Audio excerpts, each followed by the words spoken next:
હે દોસ્તા, આજના વિડીયોમાં સ્વાગત છે બધાનું. તો ઘણા દિવસ થઈ ગયા છે વિડીયો અપલોડ કર્યા એના, અને લાઈક મારે અપલોડ તો કરવો હતો. વિડીયોનો ટૉપિક બી છે ઘણા બધા, બટ ટાઈમના લીધે થોડું નહોતું થતું. અસાઇનમેન્ટ કોલેજમાં ચાલે એટલે assignment, project, quiz, submission and all, તો એના કારણે થતું નહીં હતું. તો આજે ઘણા દિવસ પછી આજે તારીખ થઈ છે 7 ડિસેમ્બર અને 11 વાગવાના છે. 11:05 બાકી છે. તો અમે આવ્યા છે કેમ્બ્રિજમાં એઝ અ કામ છે એટલે આવ્યા. તો એના કારણે ટાઈમ બી નહોતો મળતો ને, એટલે પછી થોડું સ્ટડી કરે એટલે એના પર ફોકસ પહેલાં આપવા પડે, કારણ કે એના પર જ આપણે આવ્યા છીએ અને એ ના કરીએ તો પછી કંઈ મતલબ ના રહે. તો આજે કેમ્બ્રિજમાં આવ્યા છે અને વિડીયોનો આજે જે ટૉપિક રહેશે તો એ લાઇસન્સ પર રહેવાનો છે. તો મયંક પટેલે લાઈક અહીંયાનું જે ડ્રાઇવિંગ લાઇસન્સ છે એ ક્લિયર કર્યું છે. ડ્રાઇવિંગ લાઇસન્સ મતલબમાં કે હવે હું અહીંયા ગાડી ચલાવી શકું. ફૂલ ડ્રાઇવિંગ લાઇસન્સ છે મારી પાસે, કે જેની મદદથી હું અહીંયા ડ્રાઇવિંગ કરી શકું. એક આઈડી પ્રૂફ મારો બની ગયો છે. તો કેનેડામાં છે ને તે ડ્રાઇવિંગના લાઇસન્સના 3 પ્રકાર છે. લાઈક બેસિકથી ચાલુ કરીએ એકદમ. તો બેસિક મતલબમાં કે G1, પછી આવે G2 અને પછી આવે G.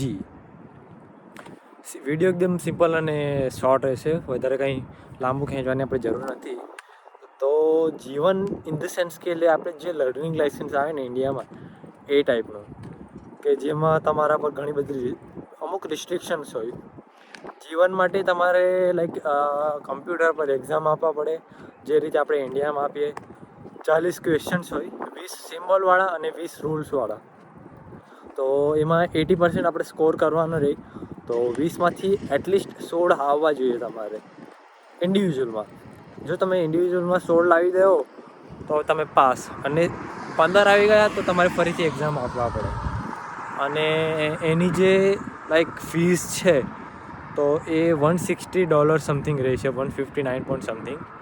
અને પછી તમારે ઘણા બધા લાઈક જો તમે G1 ક્લિયર કરી રાખો તો તમને એક પેપર પર G1નું તમને સ્ટેમ્પ લખીને, તમારું નામ લખીને બધું આપે છે. એ લાઇસન્સ અમુક દિવસ માટે વેલિડ હોય, અમુક મહિના માટે.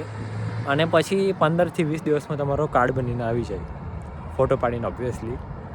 અને G1 જોડે એવું રિસ્ટ્રિક્શન્સ હોય કે તમે અમુક લાઈક રાત્રેના 2 વાગ્યાથી લઈને સવારના 5 વાગ્યા સુધી ડ્રાઇવિંગ નહીં કરી શકતા. અને તમારા જોડે કોઈક ને કોઈક એવું હોવું જોઈએ G લાઇસન્સવાળું, કે જેને પાસે એટલીસ્ટ 4 વર્ષનો એક્સપિરિયન્સ હોય. પછી આવે G2. G1 ક્લિયર કર્યાના 1 વર્ષ પછી એટલીસ્ટ 10થી 11 મહિના પછી તમે G આપી શકો. તો G2 આપવા માટે તમારે લાઈક ટેસ્ટ બુકિંગ કરવા પડે, એના બી ચાર્જીસ હોય છે. G2નો થોડોક મને આઈડિયા નથી કેટલા ચાર્જીસ રહે છે, બટ મને Gનો આઈડિયા છે, કારણ કે મેં ડાયરેક્ટ G1 પછી G આપી. અને એમાં પણ લાઈક સિનેરિયો હોય છે કે જો તમે ઇન્ડિયામાં ગાડી ચલાવી હોય અને તમારી પાસે મિનિમમ 1 વર્ષનો એક્સપિરિયન્સ હોય છે ને, તો તમે લાઈક G2 માટે એલિજિબલ બની શકો. એ વિડીયોમાં થોડું આગળ વાત કરવાના છીએ આપણે. તો G1 ક્લિયર થઈ ગયા પછી તમે G2 આપી શકો એના 1 વર્ષ પછી, જો તમારા પાસે એક્સપિરિયન્સ ના હોય તો. G આપવા માટે બી તમારા જોડે ઇન્સ્ટ્રક્ટર આવે, બુકિંગ કરવાની જોડે ઇન્સ્ટ્રક્ટર આવે. ઇન્સ્ટ્રક્ટર તમને ગાઈડન્સ આપે કે ક્યાં શું કરવાનું. એમાં 3 પોઈન્ટ ટર્ન રહે, પછી પેરેલલ પાર્કિંગ રહે સિટીમાં. તો હા, એ પ્રમાણે રહે છે. અને G2માં તમારે ઘણી બધી રિસ્ટ્રિક્શન્સ ઘટી જાય છે, જેમ કે તમે હાઈવે પર ચલાવી શકો, પછી તમારા બાજુમાં 4 વર્ષનો કોઈ એક્સપિરિયન્સ માણસને હોય તો પણ ચાલે, અને ઘણી બધી વસ્તુ. અને રૂલ્સ ફોલો કરવાના અહીંયા એ ઇમ્પોર્ટન્ટ છે વસ્તુ, એના વગર થોડું અઘરું પડે. પછી G2 ક્લિયર થઈ ગયા એના બીજા 1 વર્ષ પછી તમે G માટે એલિજિબલ બનો. કેવી રીતે?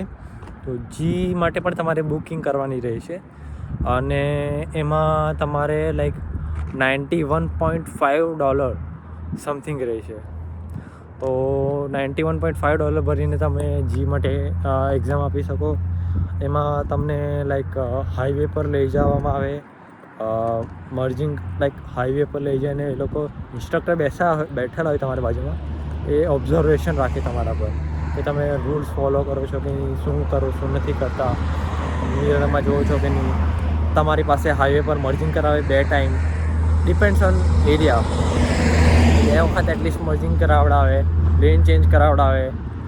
અને જો તમે ગુડ ટુ ગો હોવ તો તમને લાઇસન્સ બી મળી જાય, અને એ પણ પછી લાઈક 15 to 20 ડેઝમાં પ્રિન્ટ થઈને તમારા ઘરે આવી જાય. તો આ આખા લાઇસન્સના પ્રોસેસમાં છે ને તમારે મિનિમમ 2 વર્ષ આપવા પડે.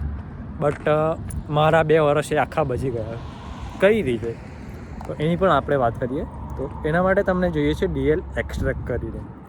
DL એક્સ્ટ્રેક્ટ શું છે? તો લાઈક તમને જે કંપનીમાંથી એક્સપિરિયન્સ લેટર મળે ને, તો એ રીતે જ ઇન્ડિયન ગવર્મેન્ટમાંથી પાસેથી તમે ગાડી ચલાવવાનો એક્સપિરિયન્સ લેટર લઈ શકો.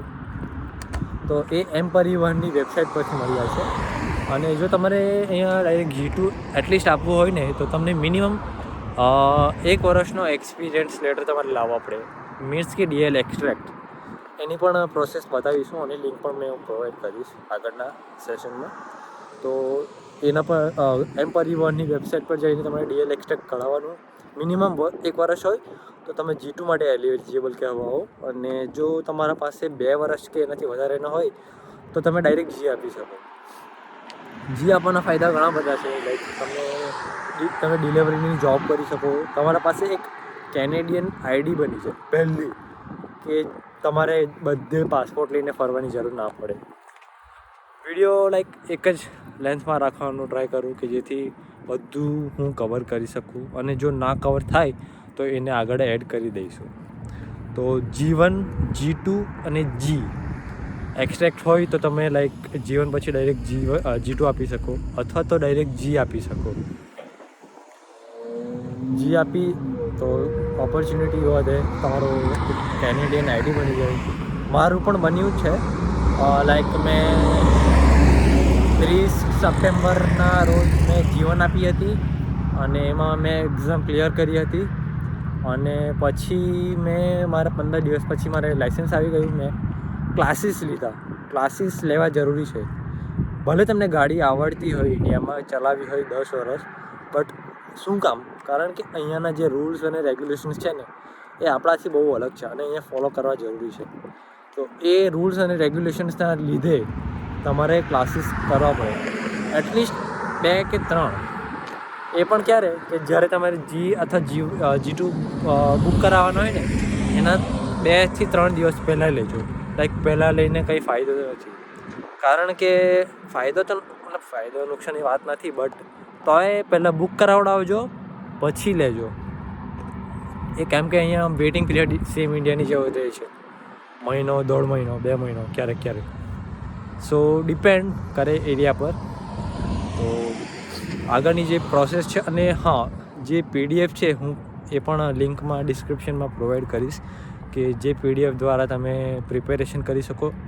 લાઈક ઇન્ડિયાથી જ્યારે તમે આવવાના હો ને, એ પહેલાં જ એના પર પ્રિપેરેશન રાખવાની, કે જેથી તમારું માઇન્ડસેટ અહીંયા આવીને સેટ થાય કે હા, આ રૂલ્સ અને રેગ્યુલેશન્સ છે. બેનિફિટ રહે ઇન્ડિયામાં, લાઈક તમે કરી નાખશો તો કંઈ બગડવાનું નથી. તો આ જ હતું વિડીયોમાં. અને જે પણ આગળની પ્રોસેસ છે હું આગળ બતાવીશ, અને નાની મોટી વાતો હું એડ કરી દઈશ. Thank you so much for watching this video. Hope તમને વિડીયો ગમ્યો હોય તો લાઈક કરો, શેર કરો. તમારો કોઈ ફ્રેન્ડ કે જે આવવાનો હોય, જેની પાસે એક્સપિરિયન્સ હોય, તો એને શેર કરો ડ્રાઇવિંગનો. લેટર કઢાવીને જ આવવાનો આ વસ્તુ. અને મોસ્ટ ઇમ્પોર્ટન્ટ વસ્તુ એ છે, આ DL એક્સ્ટ્રેક્ટ છે ને, એ 6 મહિના માટે એ લોકો વેલિડ માને છે. અને એના જોડે તમારે ઇન્ડિયન ડ્રાઇવિંગ લાઇસન્સ પણ લાવવાનું જરૂરી છે. અને DL એક્સ્ટ્રેક્ટને ક્યારે પણ ફ્રેમમાં ના ફિટ કરાવડાવતા. લાઈક પોલિથીનમાં આપણે પેલું કરાવડાવીએ ને, શું કહીએ, તે ના કરાવડાવતા. નામ હમણાં યાદ નથી આવતું. તો એ ના કરાવડાવતા, કેમ કે હા, આ લોકોને ડાયરેક્ટ ખાલી પેપર જોઈએ. હું આગળની પ્રોસેસ તમને વિડીયોમાં કહું. અને thank you so much for watching this video. Hope you like it. તો આપણે આવી ગયા છે ગૂગલના હોમ પેજ પર. અહીંયા આપણે સર્ચ કરવાનું રહેશે એમ પરિવહન, કે જે આપણને લઈ જશે ગવર્મેન્ટની વેબસાઇટ એમ પરિવહન પર. અહીંયા જે આપણે હોમ પેજ જે છે તેના પર ક્લિક કરવાનું રહેશે DL એક્સ્ટ્રેક્ટ માટે. અને હોમ પેજ પર આવ્યા બાદ આ રીતેનું કંઈક લેઆઉટ જોવા મળશે કે જ્યાં તમે ઉપર ઓનલાઈન સર્વિસીસ પર ક્લિક કરશો તો ત્યાં તમને ડ્રાઇવિંગ લાઇસન્સ રિલેટેડ સર્વિસ પર ટેપ કરવાનું રહેશે. અને આગળ એક સ્ટેટનું ઓપ્શન આવશે તો ત્યાં આપણે ગુજરાત સિલેક્ટ કરવાનું રહેશે. મારામાં જે ઓલરેડી બતાવે છે. અહીંયા હોમ પેજ પર આવ્યા બાદ તમારે DL એક્સ્ટ્રેક્ટ કરીને એક ફોલ્ડર રહેશે, ત્યાં તેના પર ક્લિક કરીને આગળની પ્રોસેસ કરવાની રહેશે. અને ત્યાં આપણે બતાવ્યા મુજબ અલગ અલગ ડોક્યુમેન્ટ્સ સબમિટ કરવાના રહેશે. જે પ્રમાણેની પ્રોસેસ છે તો આપણે આગળ કન્ટિન્યુ કરીશું. અને એના પહેલાં તમારે તમારું ડ્રાઇવિંગ લાઇસન્સ હાથમાં રાખવું જરૂરી છે, કારણ કે અહીંયા આપણે ડ્રાઇવિંગ લાઇસન્સનો નંબર નાખવાનો રહેશે કે જે તમારે ડ્રાઇવિંગ લાઇસન્સ ઉપર લખેલો હશે. અને એની જોડે તમારે તમારી ડેટ ઓફ બર્થ પણ મેન્શન કરવાની રહેશે. તો ડ્રાઇવિંગ લાઇસન્સ નંબર અને ડેટ ઓફ બર્થ લખ્યા બાદ તમારે જે પણ પ્રમાણેનો કેપ્ચા કોડ આપ્યો હશે તો કેપ્ચા કોડ નાખી અને પછી આ ટર્મ્સ એન્ડ કન્ડિશન્સ જે પણ આવી છે ગવર્મેન્ટની એ એક્સેપ્ટ કરીને આગળની પ્રોસેસ કરવાની રહેશે કે જેમાં તમારે DLની બધી જે પણ ડિટેલ્સ છે તે આવશે. અને તમારે DLની ડિટેલ્સ વેરીફાઈ કરીને આગળની નેક્સ્ટ સ્ટેપ કરવાનું રહેશે. તો અહીંયા હું થોડો ભૂલો પડી ગયો અને આગળ પછી ટર્મ્સ એન્ડ કન્ડિશન વેરીફાઈ કરી ને નેક્સ્ટ પ્રોસેસ કરવાની. તો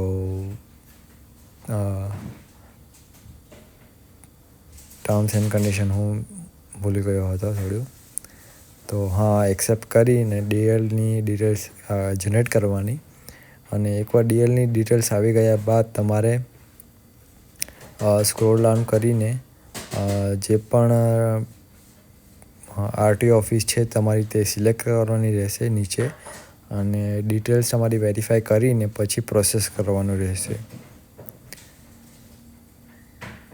RTO છે મારો ભરૂચ, તમારો જે પણ હોય સુરત, અંકલેશ્વર, બરોડા, તો એ RTO સિલેક્ટ કરીને પ્રોસેસ કરવાની રહેશે. પ્રોસેસ કર્યા બાદ તમારી બધી ડિટેલ્સ અહીંયા આવી જશે. અને એકવાર ડિટેલ્સ આવ્યા બાદ તમારે આગળની જે પ્રોસેસ છે એ કરવાની રહેશે, કન્ફર્મેશન આપવાનું રહેશે. કન્ફર્મેશન આપ્યા બાદ નેક્સ્ટ પેજ પર તમારે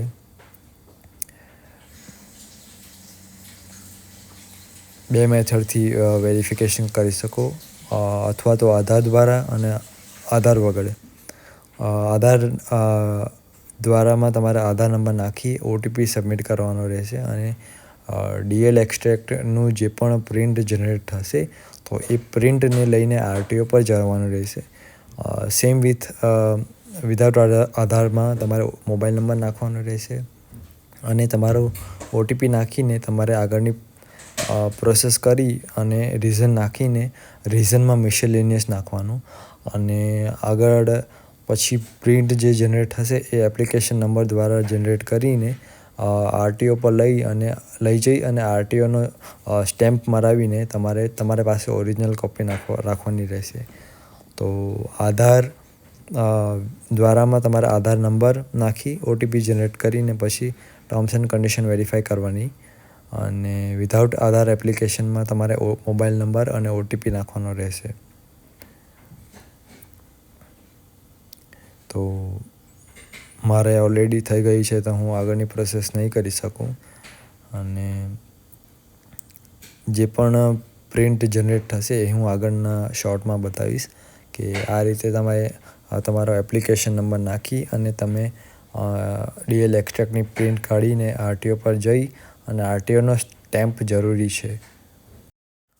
તો હોમ પેજ પર આવી અને ડ્રાઇવિંગ લાઇસન્સના સેક્શનમાં જઈને DL એક્સ્ટ્રેક્ટ પ્રિન્ટ પર ક્લિક કરી તમારો એપ્લિકેશન નંબર સબમિટ કરવાનો રહેશે. અને સબમિટ કર્યા બાદ DL એક્સ્ટ્રેક્ટનું ફોર્મ જનરેટ થશે જે ફોટોવાળું હશે અને એમાં બધું મેન્શન કર્યું હશે. અને એ DL એક્સ્ટ્રેક્ટની પ્રિન્ટ લઈ RTO પર જઈ અને RTOનો સ્ટેમ્પ લગાવવાનો રહેશે તમારે. અને આ RTOનો સ્ટેમ્પ લગાવીને તમારે ઓરિજિનલ કોપી તમારી પાસે રાખવાની રહેશે. તો આ જ હતું વિડીયોમાં. Thank you so much for watching this video.